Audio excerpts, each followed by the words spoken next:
Il était près de minuit lorsqu'il poussa la porte de son vaste appartement, encore vêtu de son costume sombre dont il défit machinalement la cravate. La soirée mondaine à laquelle il venait d'assister l'avait laissé épuisé. Trop de rires forcés, trop de verres levés, trop de promesses creuses. Tout ce qu'il désirait à cet instant, c'était le silence.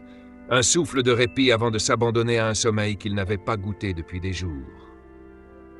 Mais il n'eut pas le temps de franchir le couloir qu'une main surgit derrière lui, se plaqua brutalement contre sa bouche et l'immobilisa. Son cœur bondit dans sa poitrine. Ses instincts d'homme d'affaires, habitués à flairer le danger, l'incitèrent à se débattre, mais la voix qui murmura à son oreille l'arrêta net. Une voix tremblante mais familière. C'était celle de Liora, la jeune femme de chambre arrivée depuis seulement 2 semaines. Ses mots courts et tranchants le glacèrent. « Ne faites pas de bruit ». Il se retourna vivement, furieux et dérouté. Mais ce qu'il lut dans ses yeux le désarma. Liora n'avait rien de l'employé effacé qu'il apercevait d'ordinaire. Ses pupilles rougies brillaient d'une inquiétude contenue, son souffle court trahissait une peur réelle. Elle n'était pas venue l'humilier ni le défier, elle protégeait quelque chose, ou plutôt, quelqu'un. Elle désigna le couloir d'un geste discret. Sa voix se fit plus basse encore, presque une supplique. « Votre fils, il marche dans son sommeil. » L'homme resta figé, incapable d'articuler un mot. Ce qu'elle décrivit le frappa comme une gifle. Depuis son dernier voyage d'affaires, l'enfant se levait chaque nuit, avançant d'un pas hésitant dans l'appartement, les yeux ouverts, mais l'esprit absent. Liora l'avait suivi, veillé, guidé sans que personne ne le sache. Elle ne touchait pas un sou de plus pour ses heures volées à son repos, mais elle restait chaque nuit pour l'empêcher de se blesser. Ce soir, expliqua-t-elle d'une voix étranglée, le garçon s'était approché de l'escalier, les bras tendus comme s'il cherchait une présence invisible. Elle avait dû le retenir à la dernière seconde. Si vous étiez entré bruyamment, il aurait pu tomber. Voilà pourquoi je vous ai fait taire. Les mots résonnaient dans le couloir sombre, lourds d'un reproche qu'elle n'avait même pas eu besoin de formuler. L'homme sentit son monde vaciller. Il avait offert à son fils tout ce que l'argent pouvait acheter, mais il n'avait pas vu que chaque nuit, ce même fils errait en l'appelant à voix basse.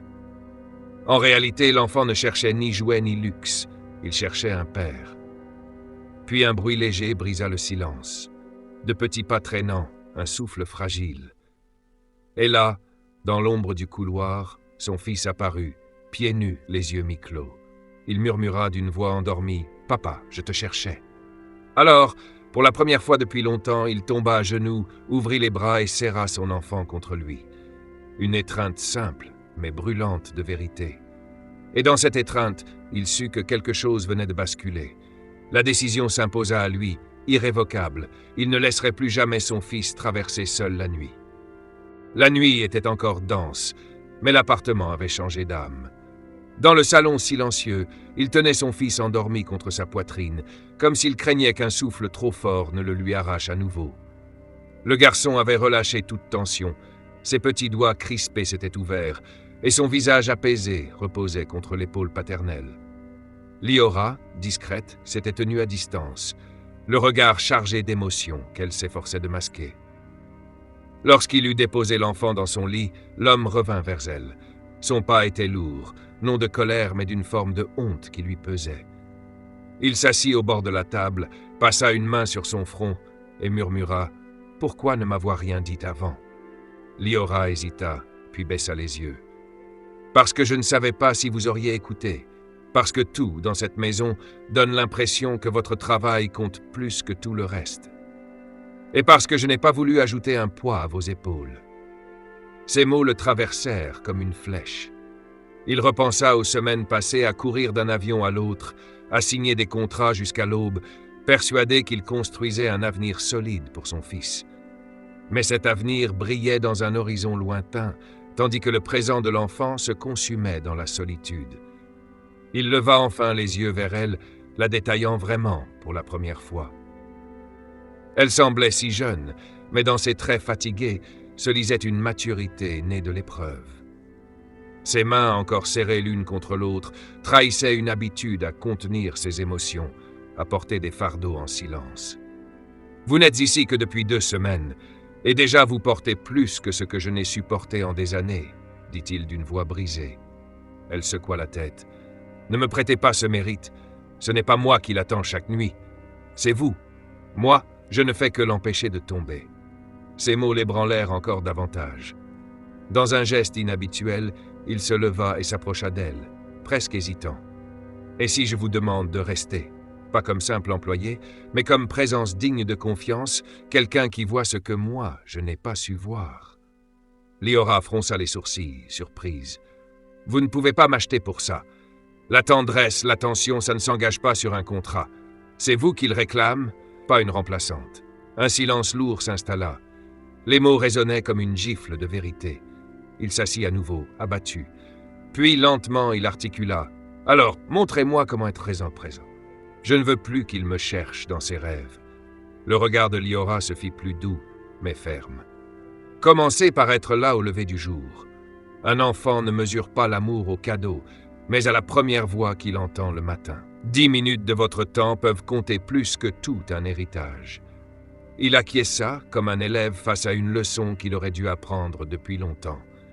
À cet instant, il comprit que sa vie ne basculerait pas dans une réunion d'affaires ni dans un dîner de gala, mais ici, dans cette pièce silencieuse, auprès de son fils et sous les yeux d'une étrangère qui, en 2 semaines, lui avait rappelé ce qu'était l'essentiel.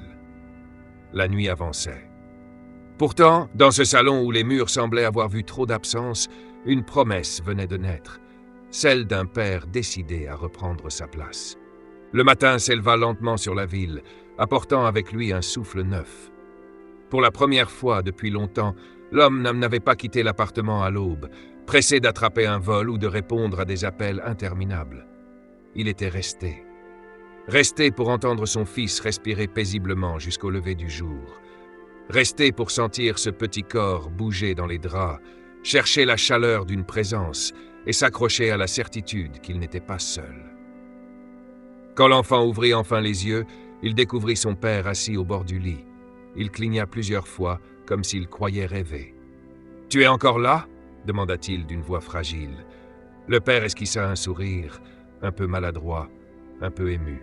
« Oui, je suis là, et je compte bien rester. » Ces quelques mots suffirent pour que l'enfant se redresse et se jette dans ses bras. L'étreinte fut silencieuse, mais d'une intensité bouleversante. L'homme sentit les petites mains agripper son col avec la peur sourde que tout cela ne disparaisse. Alors il le serra plus fort, comme pour lui promettre que rien ni personne ne les séparerait plus. Dans la cuisine, Liora avait déjà préparé un plateau simple. Du lait chaud, quelques tartines et les fameux petits gâteaux parfumés à la banane qu'elle savait adoucir les matins difficiles. Elle s'arrêta un instant sur le seuil, observant la scène. Un sourire discret effleura ses lèvres. Ce n'était pas elle la solution, seulement le pont fragile qui avait permis cette rencontre. À table, le père laissa son téléphone de côté. Pas de dossier, pas de réunion, juste les rires maladroits d'un enfant qui racontait ses rêves confus. Chaque mot, chaque geste, lui rappelait ce qu'il avait perdu en croyant gagner le monde. Plus l'enfant parlait, plus il se rendait compte du gouffre qu'il avait laissé entre eux. Et pourtant, au lieu de sombrer dans le remords, il choisit d'y voir une chance. Il n'était pas trop tard. Plus tard dans la journée, il marcha avec son fils dans le parc voisin. Le soleil filtrait à travers les branches, les oiseaux ponctuaient l'air de leurs cris vifs. Le garçon courait d'un arbre à l'autre, revenait vers lui, riait aux éclats. Le père, d'abord hésitant, finit par courir aussi, oubliant pour un instant son costume, ses responsabilités et l'image qu'il devait renvoyer au monde. Ici, il n'était pas un homme d'affaires, il était juste un père. Liora, restée quelques pas en retrait, observait cette métamorphose silencieuse. Elle repensait à ses propres nuits d'enfant passées à attendre une mère absente, à ce manque qu'aucun jouet ni aucun mot ne pouvait combler. Elle savait combien la présence d'un parent pouvait réparer une fissure invisible. Et en les regardant, elle comprit que son rôle n'était pas d'occuper une place, mais de rappeler à cet homme la valeur de la sienne. Le soir venu, dans le silence retrouvé de l'appartement, le père posa une main sur l'épaule de Liora. « Vous m'avez ouvert les yeux, » dit-il avec gravité. « Vous avez empêché mon fils de tomber, mais vous m'avez surtout empêché, moi, de tomber dans l'oubli d'un père. Elle détourna légèrement le regard, émue, mais répondit d'une voix ferme. « Je n'ai fait que ce que n'importe qui aurait dû faire.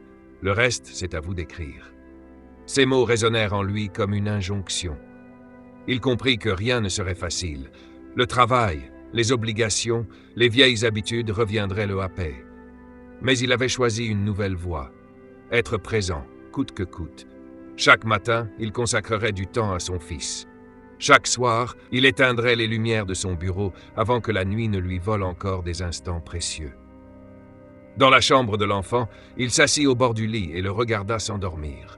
Les paupières lourdes, le souffle régulier, les traits détendus.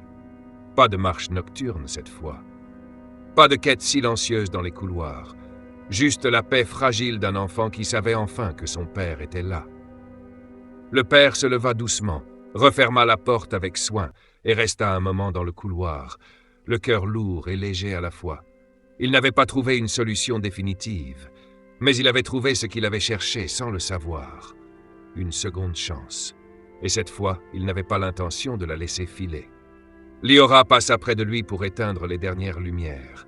Avant de disparaître dans l'ombre, elle se tourna vers lui et dit « Un enfant n'a pas besoin d'un héros.